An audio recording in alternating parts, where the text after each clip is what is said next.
ఎప్పుడైతే సురేష్ అనే బీఆర్ఎస్ నాయకుడు ఉన్నారో ఆయన పట్నం నరేంద్రకి ఫోన్ చేశారు. పట్నం నరేంద్ర రెడ్డి కేటీఆర్కి 10 సార్లు ఫోన్ చేశారు.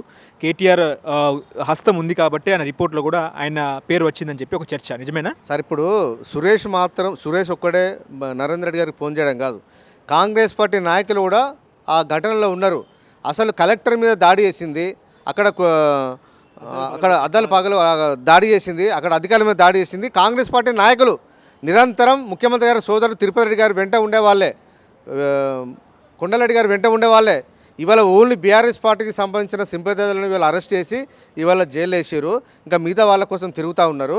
అదే కాంగ్రెస్ పార్టీ నాయకులను పోలీసులు పట్టుకెళ్ళారు, మళ్ళీ పోలీస్ స్టేషన్కి వెళ్ళి వదిలిపెట్టారు. అంటే ఇక మీకో న్యాయం మాకో న్యాయమా? మీకు చిత్తశుద్ధి ఉంటే కాంగ్రెస్ ఆ వీడియోలో చూడండి, ఆ వీడియోలో కాంగ్రెస్ పార్టీ నాయకులు ఎవరైతే ఉన్నారో వాళ్ళని కూడా అరెస్ట్ చేయండి. ఎందుకు చేయరండి?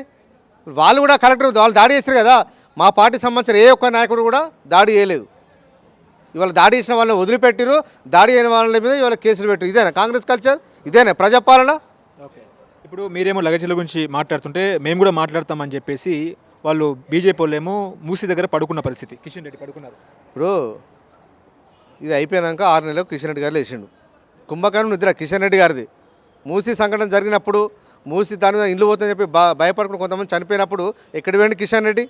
ఇవాళ మూసి ప్రాంతం నువ్వే కదా ఎంపీవి, ప్రజలకు ఓట్లేసి గెలిపించారు. ఎక్కడనో కిషన్ రెడ్డి పోయినావు.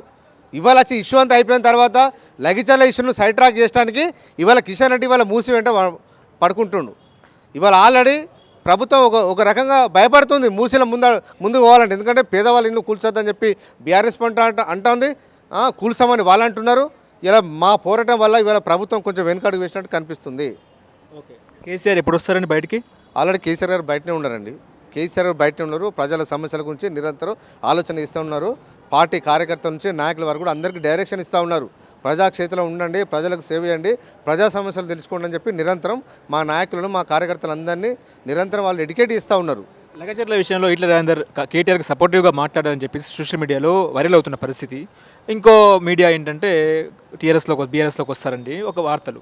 సార్, ఇప్పుడు ధర్మబద్ధమైన పోరాటానికి అది లగిచర్లైనా ఇంకోటైనా ఎవరైనా మద్దతు ఇవ్వాల్సిందే. మద్దతు ఉంటేనే వాళ్ళ గౌరవం పెరుగుతుంది.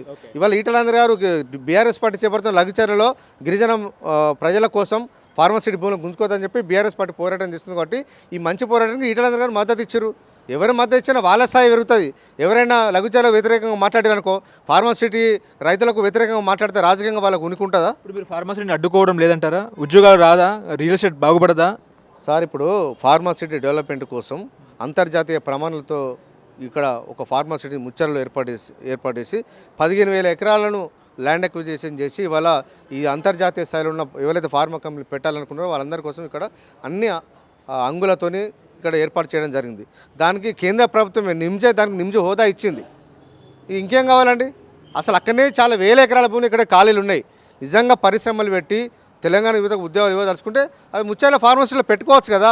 అలా మీ కుటుంబ సభ్యులు పెట్టుకోవచ్చు, ఈ రాష్ట్రంలో వాళ్ళని పెట్టుకోవచ్చు, అంతర్జాతీయ స్థాయిలో ఎవరైనా కూడా అలా ఫార్మసిటీ కంపెనీలు పెట్టుకోవచ్చు. ఇవాళ కొడంగల్ ప్రత్యేకంగా పెట్టుకోవాల్సిన అవసరం ఏమున్నది? అక్కడ గిరిజన భూముల మీద మీ కన్ను పడ్డది కాబట్టి ఇవాళ బలవంతంగా ప్రజలను భయభ్రాంతులకు గురి చేస్తూ ఇవాళ భూములు గుంజుకోవడానికి ఒక కుట్ర ఇవాళ మీలో కనిపిస్తూ ఉన్నది.